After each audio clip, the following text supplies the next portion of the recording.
Hello everyone, मैं अनुराधा अपने YouTube channel success with Anuradha में आप सभी का स्वागत करती हूँ।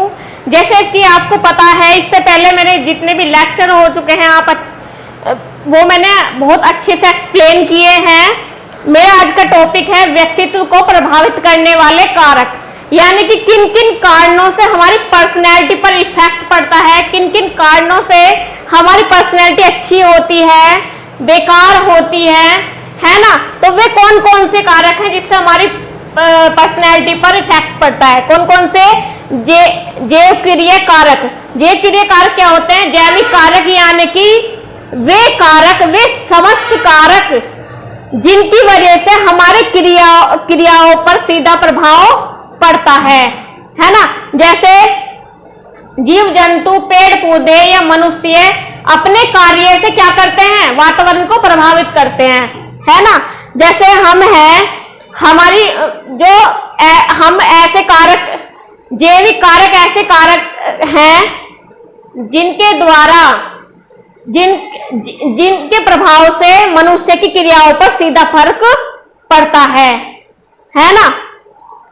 जैसे हुआ वातावरण में हमारी धूप हुई, गर्मी हुई, सर्दी हुई, बरसात हुई, जैसे भी मौसम वगैरह सारी चीजें है ना, कोई भी घटना हुई वे हमारी जैविक क्रियाओं में आती है ना, जो हमारे जीवन पर इफेक्ट डालती हैं। इसके कारण से अगर हमारी जीने की स्थिति ठीक नहीं है ना, हमारे ढंग बिल्कुल ठीक नहीं है, जीने के, रहने के, खाने के, बोलने के, बैठने के, हमारे जो जीवन में क्रियाएं हो रही है उनका ढंग ठीक नहीं है, उनका तरीका ठीक नहीं है, तो इससे हमारे व्यक्तित्व पर सीधा प्रभाव पड़ता है। हमारे व्यक्तित्व का इससे विकास नहीं होगा। चलिए आगे चलते हैं। वातावरणीय कारक, अब इसके द्वारा कैसे हमारे व्यक्तित्व पर प्रभाव पड़ता है। अब ये बताओ, हमारे आसपास का वातावरण ठीक नहीं होगा, यानी कि हमारे आसपास इतना ज्यादा शोर रहेगा, मेडिटेट होंगे बहुत ज्यादा, या फिर हमारा आसपास कूड़ा करकट बिल्कुल गंदगी अच्छी तरह फैली हुई है, तो हमारा बिल्कुल मन नहीं लगने का किसी भी चीज में, है ना। हम कार्य अच्छे से कर नहीं पाएंगे, हमारी पर्सनैलिटी निखर के नहीं आएगी, तो इस चीज का भी प्रभाव पड़ता है। हमारा वातावरण बिल्कुल शांत होना चाहिए, शुद्ध होना चाहिए, स्वच्छ होना चाहिए, तभी हमारा जो व्यक्तित्व है उसका विकास होगा। चलिए, ये है वंशानुक्रम। पहले तो बताओ जी वंशानुक्रम होगा क्या है। वंशानुक्रम वो होता है वे गुण जो हमारे पूर्वजों से हमें मिलते हैं, हमारे माता पिता से हमें मिलते हैं, वे गुण क्या कहलाते हैं? वंशानुक्रम कहलाते हैं। यानी कि ऐसे नहीं कहते कि जिस घर में डॉक्टर हैं, भाई जिस घर में डॉक्टर हैं, जैसे मेरे पापा डॉक्टर हैं, सपोज दैट मेरे फादर डॉक्टर हैं, तो वे बहुत से पेरेंट्स ये चाहते हैं कि मैं डॉक्टर हूं तो मेरा बेटा भी डॉक्टर बनना चाहिए, मैं इंजीनियर हूं तो मेरा बेटा भी इंजीनियर बनना चाहिए, है ना। तो उस चीज का प्रभाव पड़ता है। जैसे हमें हमारे माता पिता से हमें गुण मिलते हैं, हम उसका इफेक्ट हमारे पर पड़ता है। अगर कोई इंसान थोड़ा चोर होगा ना, तो थोड़े थोड़े गुण भी हम में भी आएंगे उसके। अगर कोई भी सपोज दैट किसी के फादर चोर होंगे, या फिर कोई भी ऐसा असामाजिक कार्य करेंगे, तो उसका प्रभाव भी उनके बच्चों पर थोड़ा सा पड़ जाता है। किसी का ज्यादा पड़ जाता है, किसी का कम पड़ जाता है ना, तो इस चीज का ही प्रभाव उस पर पड़ेगा। सॉरी। परिवार क्या है? सर्वप्रथम विद्यालय जो हमें शिक्षा देता है, जो हमें शिक्षा मिलती है, किससे मिलती है? सर्वप्रथम हमें शिक्षा मिलती है परिवार से। किससे? परिवार से। अब हमारे परिवार की, जस्ट अ मिनट, चलिए हम किस पर बात कर रहे थे? हम वंशानुक्रम पर बात कर रहे थे। वंशानुक्रम वे गुण जो हमारे पूर्वजों से हमें मिलते हैं, हमारे माता पिता से हमें मिलते हैं, वे गुण क्या कहलाते हैं? वंशानुक्रम कहलाते हैं। यानी कि अगर हमें अच्छे गुण नहीं मिलेंगे, अच्छे संस्कार नहीं मिलेंगे, तो हम बुरे व्यक्ति, हमारा व्यक्तित्व बहुत खराब होगा, अगर हमारे पूर्वजों से या हमारे माता पिता से हमें अच्छे संस्कार, अच्छे गुण मिलेंगे तो हमारा व्यक्तित्व अच्छा होगा, उत्तम होगा, विकास करेगा हमारा व्यक्तित्व। चलिए अब है परिवार। परिवार क्या होता है? बच्चे का पहला जो शिक्षण स्थान होता है वो कौन सा होता है? परिवार। परिवार में पहली शिक्षिका उसकी बच्चे की कौन होती है? माता, यानी कि मम्मी। ठीक है, तो चलिए अगर परिवार से बच्चे को अच्छी शिक्षा नहीं मिलेगी, अगर परिवार से बच्चे को अच्छा गुण, अच्छे चीजें सीखने को नहीं मिलेंगे, अच्छे गुण नहीं मिलेंगे, अच्छे संस्कार नहीं मिलेंगे, ठीक है, तो फिर बच्चे का उत्तम विकास नहीं होगा। अगर बच्चे को अच्छे गुण देंगे, अच्छे आचरण देंगे, अच्छी अच्छी बातें सिखाएंगे, उनको नैतिक शिक्षा देंगे, उनको सामाजिक शिक्षा देंगे, उनका अच्छी तरह विकास करेंगे, तभी उनका व्यक्तित्व उत्तम होगा।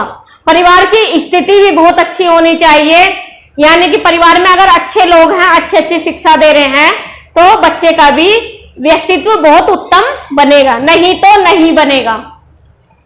चलिए आर्थिक स्थिति, ये देखो मैं ही हूं, सपोज दैट अगर मेरे घर की कंडीशन अच्छी नहीं होगी तो मैं अच्छे कपड़े नहीं पहन पाऊंगा, मैं अच्छा नहीं खा पाऊंगा, मैं अच्छे से नहीं ओढ़ पाऊंगा, है ना। अगर मैं मेहनत भी नहीं करूंगा तो नहीं कर पाऊंगा इस चीज को, है ना।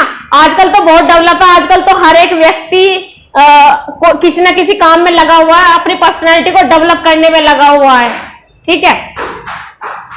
तो अगर बच्चे की आर्थिक स्थिति सही नहीं होगी तो क्या होगा? वो विद्यालय की फीस नहीं भर पाएगा, है ना, या कुछ भी काम सीखेगा तो क्या होगा?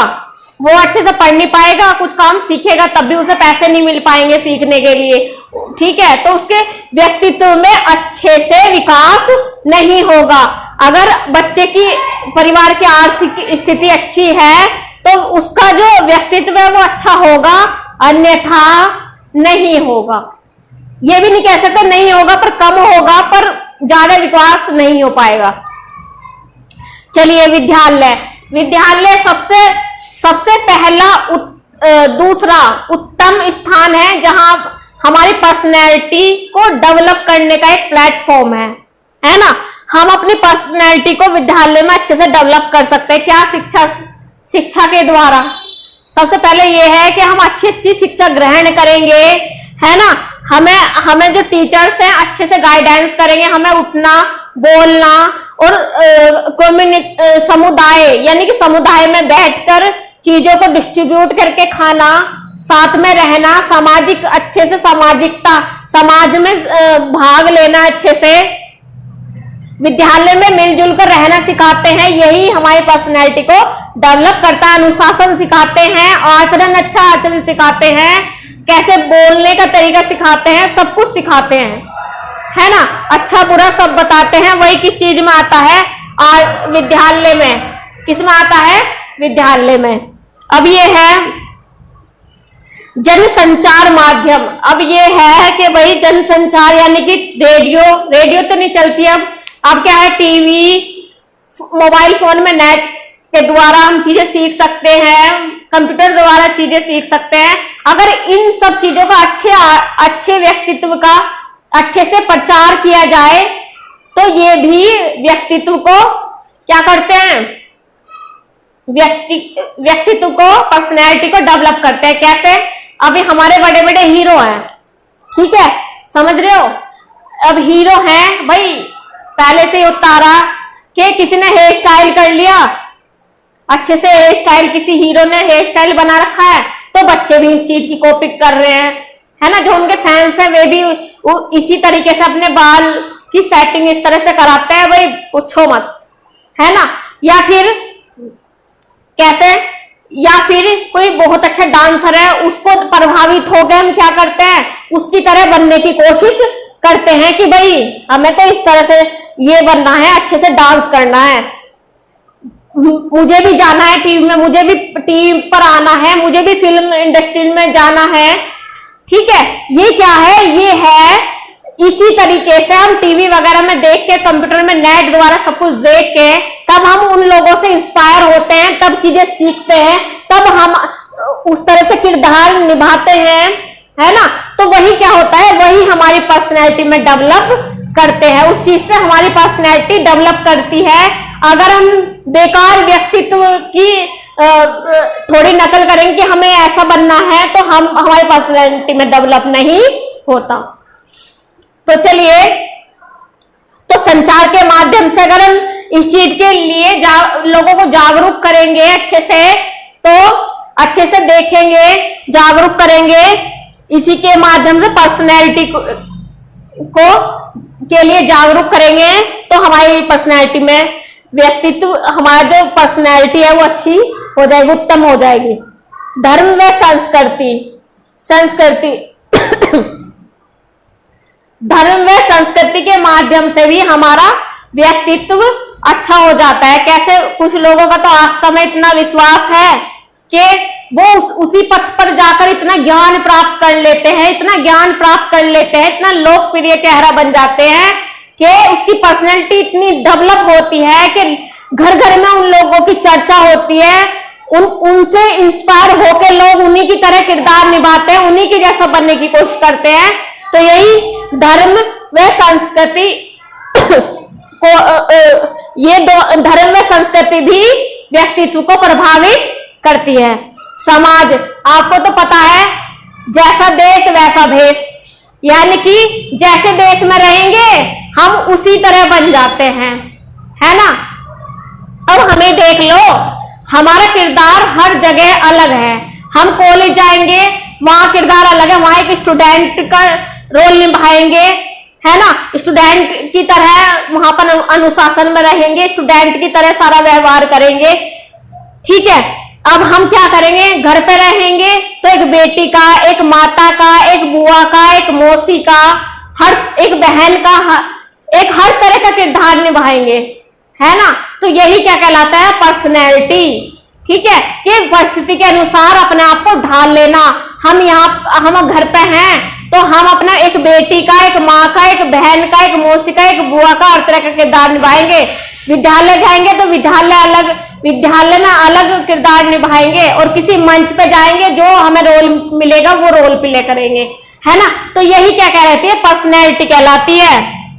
पास पड़ोस, यानी कि हम समाज, यानी कि जैसे समाज में रहेंगे, अच्छे समाज में अच्छे लोग भी हैं, बुरे लोग भी हैं।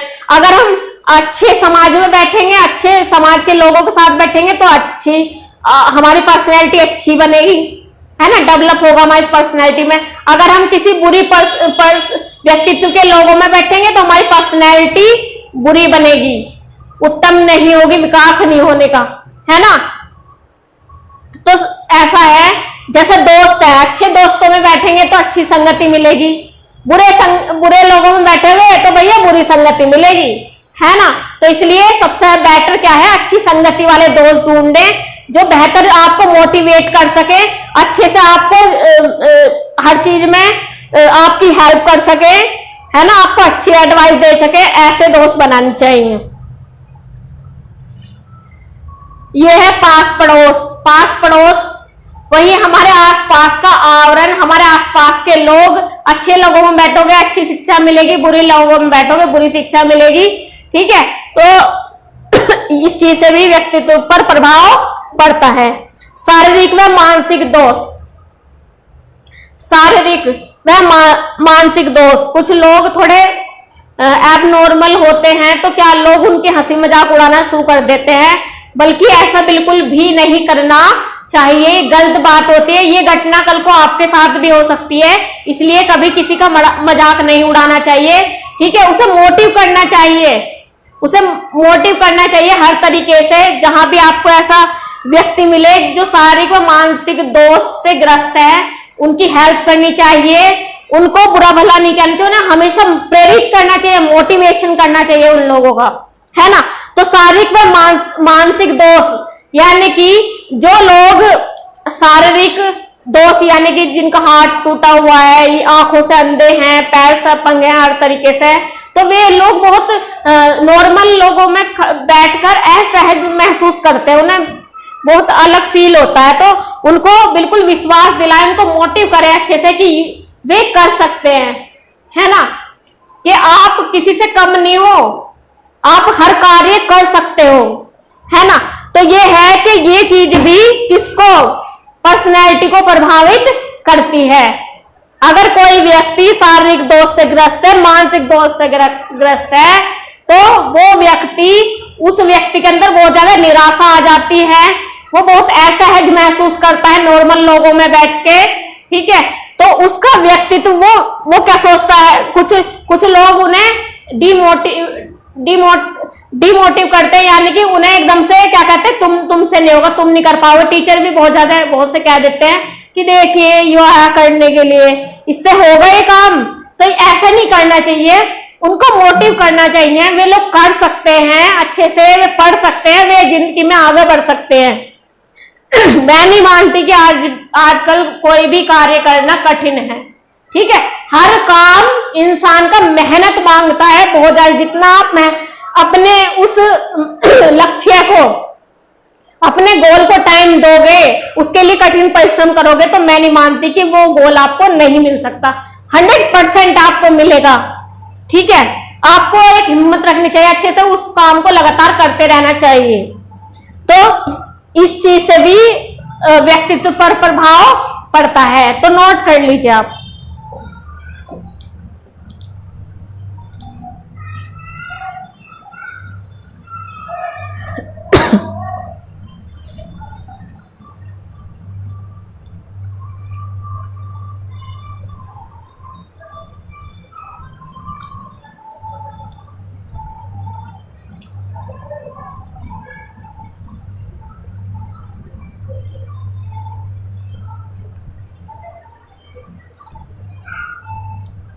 अच्छे से इसको पढ़ेंगे, नोट्स बनाएंगे। एक एक चीज मैंने आपको डीपली बता दी है, अच्छे से पढ़ेंगे। शारीरिक दोष, ये सारी चीजें, जैविकीय कारक, वातावरणीय कारक, वंशानुक्रम, परिवार, आर्थिक स्थिति, विद्यालय, जनसंचार माध्यम, धर्म व संस्कृति, सामाजिक, पास पड़ोस, शारीरिक, राजनीतिक,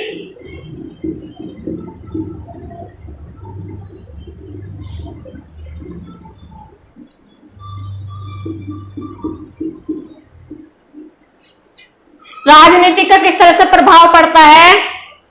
जब हम पॉलिटिकल में आ जाते हैं तो एक लोग, अगर हम अच्छे काम करेंगे गांव में जा जाके, या जैसे प्रधान है या हमारे देश के प्रधानमंत्री है, वे अगर अच्छा कार्य, लोगों को अच्छी सुविधा देंगे, ठीक है, अच्छे से विकास करेंगे हमारे देश का, तो वो एक लोकप्रिय चेहरा बन जाता है ना। अच्छे से भाषण देंगे, अच्छे से मतलब अपने आप को रिप्रेजेंट करेंगे, अच्छे से कार्य करेंगे, तो इस चीज का भी प्रभाव किस पे पड़ता है, व्यक्तित्व पे। यानी कि अगर हम अच्छे कार्य राजनीति के द्वारा हम समाज में, समाज के लोगों को के हित में कार्य करेंगे, तो वो क्या होगा, उससे उनका क्या होगा, व्यक्तित्व का विकास होगा, ठीक है। तो ये भी बहुत बड़ा कारण है, किसका कारक है, किसका, पर्सनैलिटी डेवलपमेंट का। तो चलिए अच्छे से नोट्स बनाएंगे, ठीक है। मेरा जो चैनल है सक्सेस विद अनुराधा, आप ज्यादा से ज्यादा शेयर करें, ज्यादा से ज्यादा सब्सक्राइब करें, ठीक है, क्योंकि मैं भी मेहनत कर रही हूं, आप भी मेहनत करेंगे तो तभी कुछ मिलेगा, है ना। कि वही है कि मुश्किलें दिलों के इरादे आजमाएगी, मुश्किलें दिलों के इरादे आजमाएगी, ख्वाबों के पर्दे आंखों से हटाएगी, ख्वाबों के पर्दे आंखों से हटाएगी। गिरकर तुझे है संभलना, गिरकर तुझे है संभलना, ये मुश्किलें ही तुझे, ये ठोकरें ही तुझे जीना सिखाएंगी, ये ठोकरें ही तुझे जीना सिखाएंगी। यानी कि अपने जो आपका कार्य है उसमें निरंतर प्रयास करते रहे, अच्छे से सफलता आपकी जरूर मिलेगी, आपकी सफलता आपको जरूर कदम चूमेगी। इसलिए आप अच्छे से पढ़ोगे, अच्छे से नोट करोगे, अच्छे से नोट्स बनाओगे, तभी आप अपना जो गोल है वो पूरा कर पाओगे, तभी आप अपना जो कंपटीशन का सीटेट, यूपीटेट, डीएसएसबी, सुपरटेट वो कंप्लीट, वो अच्छे से क्रैक कर पाओगे, अच्छे से कंप्लीट कर पाओगे, ठीक है, अच्छे से निकाल पाओगे। चलिए मिलते हैं नेक्स्ट वीडियो में। Thank you.